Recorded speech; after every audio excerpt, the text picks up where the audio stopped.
55 degrees north of east. Asa man ang quadrant na below? Nasa first quadrant. Okay. So this is our Cartesian plane. And then sa first quadrant. Asa na mag-start and count sa angle, guys? East direction. Okay, so from here, east kasi from here, padong din, this is 55 degrees. How much can I add magnitude there? Okay, we have 45 kilometers per hour. Okay, now, we need to get the x and y component. May mag-decide ha kung kasi na ako nag-compute, but usually, kasi mag-una, x yun na. Okay, now, all eyes here sa board. Ang atong i-compute plus ha kay x component. This is our formula here. Now, ang atong factor diri class kay diba a man siya. So ax. But here class sa number 1, also ang factor atong gigamit na rin. Velocity. Also may simple or variable sa velocity class. Small v, right? So, instead of a, v atong gamitan here. Kay velocity man ang given. So, we have v, x. Kung force ang given, fx po na ang x component. Kung acceleration, small a niya x. So forth and so on. Okay, now, si a again change to B. b. So we have b. Take note, ang a dari class, di ba 8 kilometers man. So ang b din 45 kilometers per hour. Meaning to say, magnitude na imo.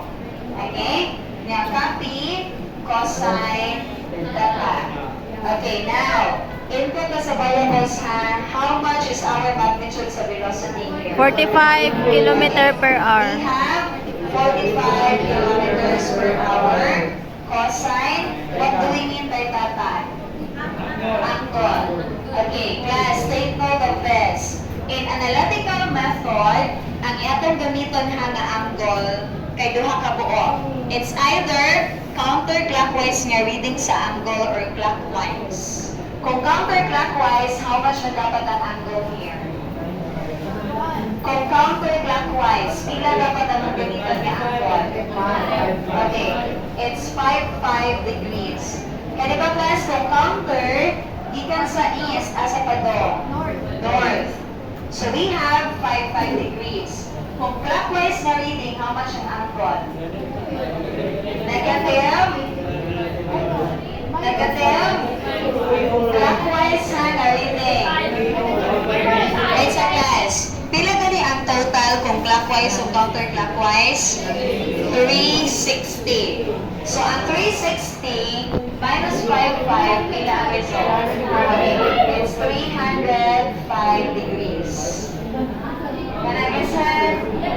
Okay, now, class, regardless kung asa sa duha imong gamiton, you will get the same answer lang gihapon. Okay, based on our discussion last time, lahi-lahi siya of names class, but they are just equal. Okay, now, i-try the class kung 55 degrees ang gamiton. How much ang imuhang answer there? Through decimal na class ha, 25.81. Then our unit here is kilometers per hour kay magnitude na siya nga x component.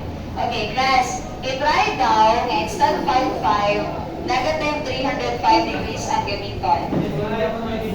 Do we have the same answer?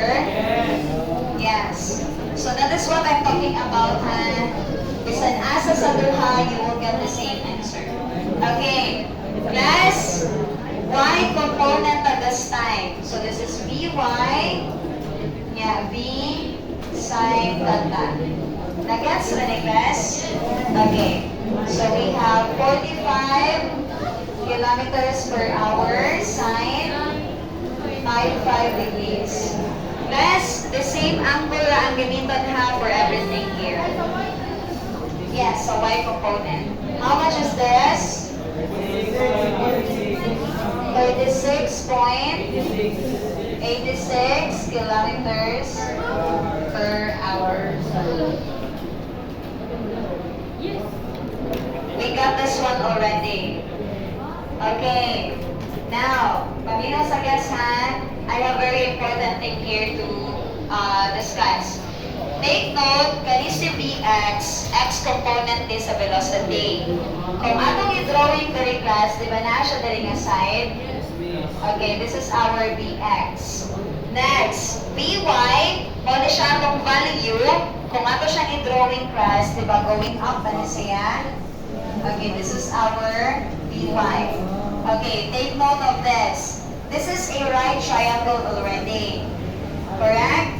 Okay, now class, kaning atong hypotenuse, we call that one as magnitude. Sakto?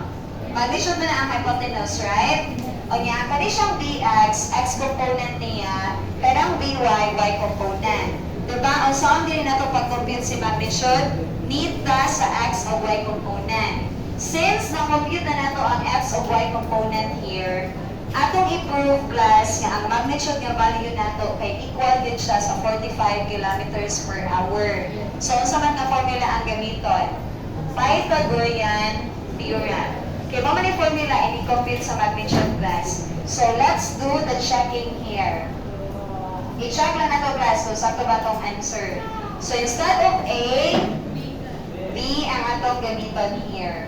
Instead of AX, you got bx squared plus by squared.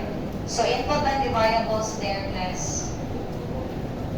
So, 25.81 kilometers per hour squared plus 36.86 kilometers per hour squared.